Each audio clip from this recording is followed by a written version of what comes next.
Shamarran janaa keessa jirtan akkam nagaa keessanii viidiyoon torba teessan warroota sa'aatii amma janaa keessa jirtan walumaa galatti warra bultii keessa seennee jechuudha. Na dhageeffadhu. Wanni an amma sitti himu kuni murteessituu lubbuu teetii murteessituu jiruu teetiiti jechuudha. Hadhooftullee liqimsi dhugaa jirtu sitti hima. Si galee ati ilma dhiiraa tokko feetuu biyya tokko keessa jiraadhu feetu biyya jiraadhu ilma dhiiraa tokko jechuudha. Yookaan waggaa tokko waliin turree lama waliin turree nama kanan amanaa hamilee fi garteetiin bultiidhaaf wal hawwinee wal bira jirra jetteetiin ittuf gadin dhiisin. Bakki ittuf gadin dhiifne bakka akkamii beektaa? Bakka takkitti sun murteessituudha. Dhageeffadha, murteessituudha.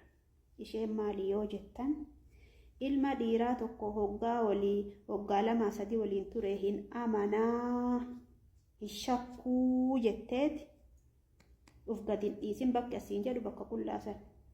Ilmi dhiiraa tokko osoo waliin deemtan adeemsuma keessa lafaa ka'ee guyyaa tokko suuraa kan kee qullaa naa ergi. Viidiyoo kee qullaa naa ergi. Yoo kanan goone ammoo nan jaalattuu siin jennaan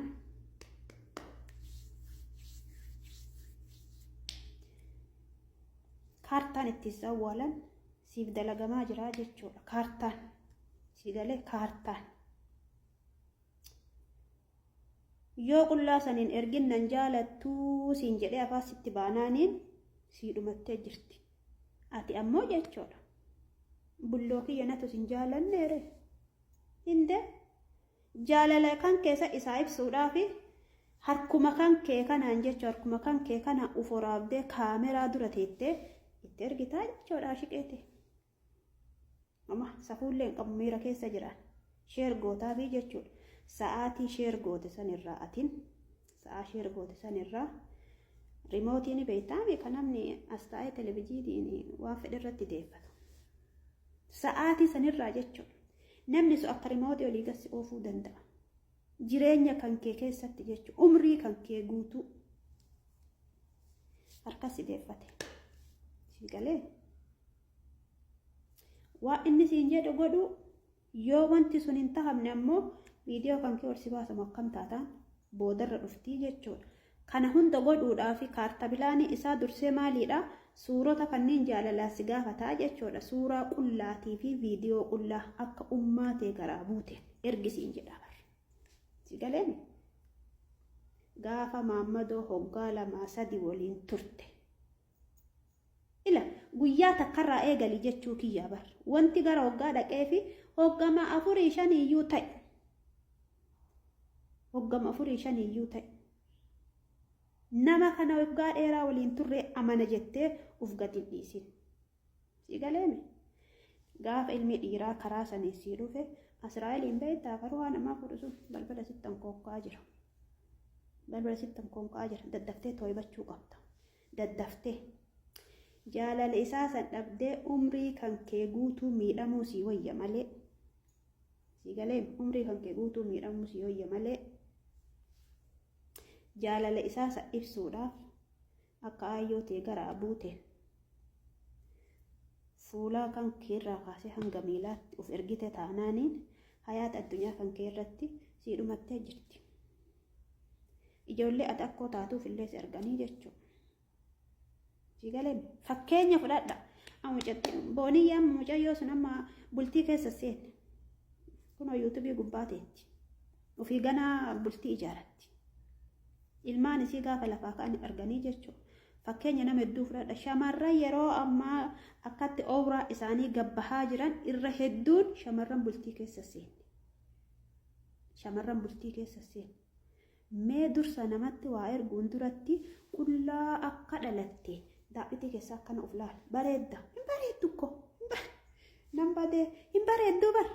Maa ergitan bareeddu. Ilmi namaa akka bareeduun uffata. Anamma yoo akkatti uffadhee sattaradhee taa'u bareedduun akka xiyyaa hin jirtu. Osoo amma akkanatti yaa Rabbi ati amaana lafti Rabbi waan biraatti fokkattuu bacarrasha. fokkattuu nuun jirtuu jechuudha. Akka tiyyaa siin jechuu fedheeti.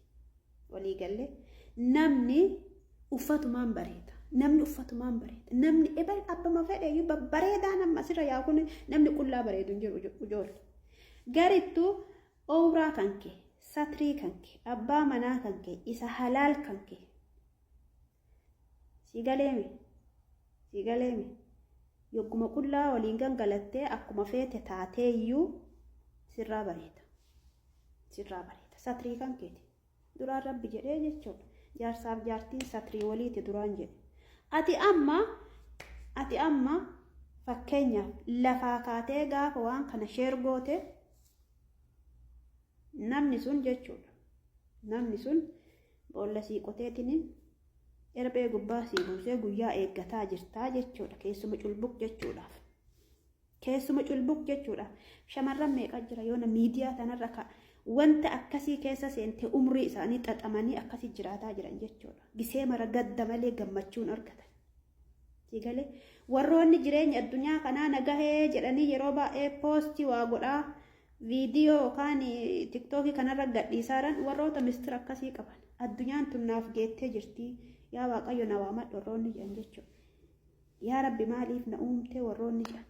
Kamaatii isaanii jaalatu, kamaatii isaanii kabaju. Walii galle jaalalaaf jettee waan hin taane keessa seenteetiin akkasitti jireenyi sitti hadhaa'u meeqa jira.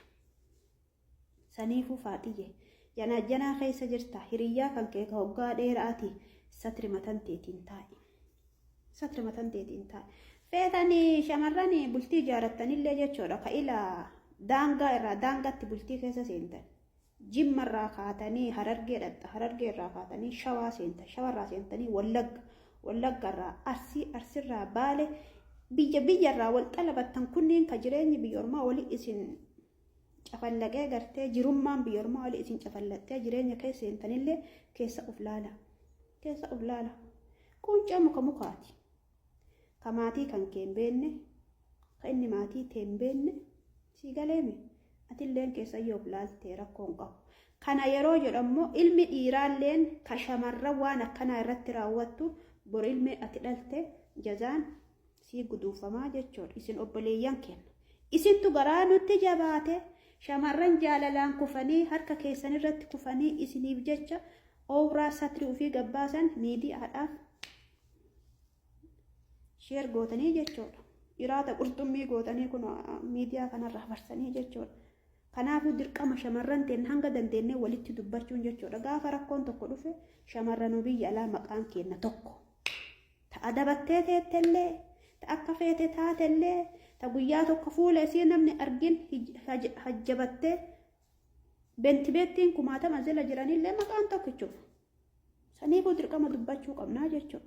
Noofolcha shamarra sa'aatii ammaa hiriyyaa kiyyaa ji'a 8 hoggaa tokko hoggaa 2 jettee siigalee amane nama kanaa bormalee iftaanuu nikaa hidhannee yoo siin jedhan ufin ergin qullaa kan akka aayyoo garaa buuteen ufin ergin hin bareeddu dura of laali waa harka kan kee kanaa dalaydeen boru yaa Rabbi maan uumte jechuu teessaa jechuu harka kan kee kanaa bilbiluma ofii bittee harkaa qabdu kanaa sheer kompiiliin godhi godhaa.